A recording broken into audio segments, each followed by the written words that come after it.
vous dites on, mais on n'est pas tout seul en fait. Il y a plein de choses qui se passent autour de nous, il y a des événements, il y a la nature comme ce magnifique paysage qui peut susciter des choses en nous, et puis il y a des personnes, il y a des interactions avec toute la complexité du monde.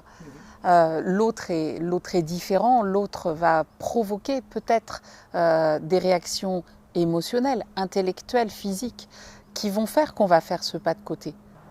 Oui, alors effectivement, un des intérêts des neurosciences cognitives, c'est elles nous font toucher du doigt cette complexité infinie. Il y a 85 milliards de neurones, chacun est connecté à 10 000 autres neurones en moyenne. Ça fait des millions de milliards de connexions à chaque dixième de seconde.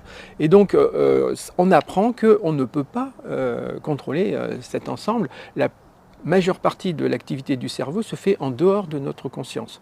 Le fait d'avoir conscience de quelque chose ne va rajouter qu'un petit niveau d'énergie, de dépense d'énergie. Donc on comprend qu'en fait la plupart des choses se passent en dehors de notre conscience, et donc ça donne cette humilité, ça impose cette humilité, puisqu'on va être obligé de reconnaître que finalement la part sur laquelle on a du pouvoir est quand même relativement restreinte. Mais ça n'est pas un message pessimiste, parce que cette part même restreinte nous permet de modifier nos comportements dans le sens que nous avons choisi. Le travail sur la conscience de soi est un travail, moi à titre personnel, moi je suis supervisée, j'ai un espace de travail thérapeutique, et c'est vrai que c'est un travail qui apporte in fine beaucoup de joie, qui interroge beaucoup, qui n'est pas simple. Effectivement, ça consomme beaucoup d'énergie, mais ce sont des possibilités qui s'ouvrent à chaque fois, des considérations différentes sur le monde. Et donc il y a ce message à la fois qui pourrait paraître pessimiste, c'est-à-dire que nous avons très peu de pouvoir sur la majeure partie de notre activité cérébrale, mais en même temps, nous avons un pouvoir qui est beaucoup plus important que l'on imagine, puisque nous avons ce pouvoir de modifier nos acquis et nos compétences, et pas uniquement nos connaissances, mais nous pouvons modifier nos compétences humaines. Et ça a été montré par des travaux de psychologie. On peut travailler ces compétences, donc on va tout à fait dans le sens du coaching et de l'accompagnement sous toutes ses formes. Ça a été montré notamment par les psychothérapeutes qui ont fait un travail sur des personnes donc, qui ont des troubles importants, donc a fortiori on peut le faire dans la population générale. Le thème du colloque est allier la diversité des intelligences pour oser un nouveau modèle sociétal. Est-ce que ça veut dire que quand on applique les neurosciences à un groupe important de personnes qui, par essence, sont chacune différentes et singulières, on va pouvoir créer quelque chose de nouveau ? Oui, alors ce qu'apportent les neurosciences, c'est que les neurosciences cognitives, parce qu'il y a différents types de neurosciences, mais les neurosciences cognitives nous montrent qu'une partie de notre cerveau ne s'active qu'en présence de l'autre. Toute une part de notre cerveau va devenir plus performante en présence de l'autre. On a besoin de l'autre, l'autre nourrit notre cerveau, l'autre va nourrir nos compétences et va nourrir notre motivation, notre éveil, notre attention. Donc, nous avons besoin de l'autre. On ne peut pas travailler en télétravail toute sa vie sans voir personne, ce n'est pas possible. Le télétravail est très bien, mais on peut pas se couper de l'équipe. L'équipe a vraiment un rôle fondamental. Et donc les interactions avec l'autre construisent notre cerveau. Ça, c'est un message que j'aime faire passer, parce que moi, il me paraît vraiment fondamental. Donc dans la neuropsychologie, il y a la partie se comprendre soi-même et interagir, et l'autre partie, c'est interagir avec l'autre en interpersonnel et avec les autres en organisation. Donc ça, là, après, on s'éloigne des neurosciences, mais on va aller vers les sciences comportementales, les psychologies comportementales. Et là, il y a des tas de gens qui ont travaillé ça et qui ont vraiment des choses intéressantes à nous dire et qui peuvent éclairer le management et le leadership notamment. Et un des éléments les plus importants, c'est que les individus ont un énorme besoin de reconnaissance, ils ont besoin d'activer leur réseau de la récompense, et une des meilleures façons d'activer ce réseau de la récompense, c'est la reconnaissance, c'est-à-dire reconnaître le travail de l'autre, faire confiance faire confiance aussi. Dans les organisations, il y a beaucoup de contrôle, de plus en plus. Les organisations des entreprises s'inspirent des organisations d'un bloc opératoire ou de l'aéronautique pour limiter les risques, mais on n'est pas dans les mêmes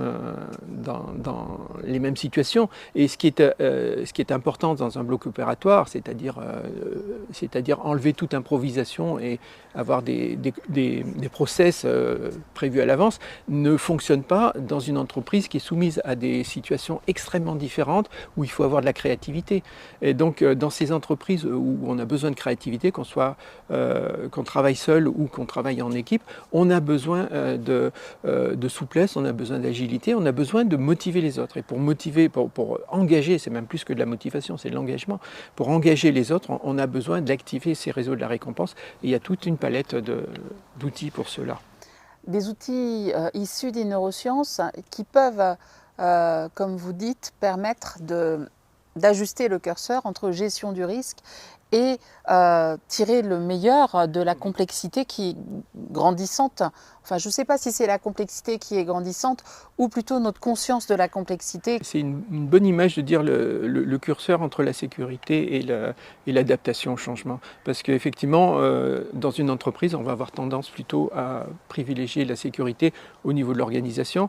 La prise de risque, elle va être pour les dirigeants et l'organisation va être soumise à des process. Et on s'aperçoit que dans un monde toujours plus changeant et toujours plus instable, ça ne fonctionne plus. Ça fonctionne pour fabriquer des locomotives ou pour cultiver un champ ou pour visser des boulons, mais ça ne fonctionne pas dans les entreprises modernes qui ont besoin de s'adapter en permanence, qui sont en concurrence, qui doivent gérer des éléments nouveaux en quantité exponentielle, puisque l'information fabrique de l'information et donc c'est exponentiel. Donc je pense, oui, pour répondre à votre question, que les entreprises récentes sont de plus en plus soumises à la complexité, complexité de l'information tout simplement, que ça a un coût sur le stress et ça a un coût, on le voit bien, au niveau de la santé, du risque et de la santé mentale des travailleurs. Et donc cette complexité, les neurosciences peuvent nous apprendre à le gérer en nous apprenant qu'on doit prendre soin de son cerveau de la même façon qu'on prend soin de son corps lorsqu'on va faire un jogging et qu'on ne va pas faire n'importe quoi lorsqu'on fait un exercice physique. Et la seule différence, enfin c'est pas la seule, mais donc une différence notable, c'est que l'exercice physique, on a un signal d'alarme qui va nous dire à un moment donné quand arrêter. Alors que pour le travail mental, c'est plus difficile de percevoir ce signal d'alarme et on va souvent le dépasser et perdre en efficacité. Les fameux signes de perfectionnisme toxique. Voilà, exactement.